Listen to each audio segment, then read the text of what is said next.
Hi guys, in today's video I'm going to show you how you can activate the Tortured Poet Department theme on Instagram. So first step you need to do is to open Play Store and search for the Instagram.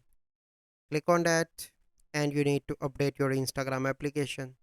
Once you complete that step you need to go back and you need to log in into your Instagram account. Click on messenger icon on the top right. From here you need to select any conversation and click on the person name on the top. Click on theme. Here you can see the Tortured Poets department. So click on that, wait for a few seconds, then you need to go back and now you can see that this theme is activated for this conversation.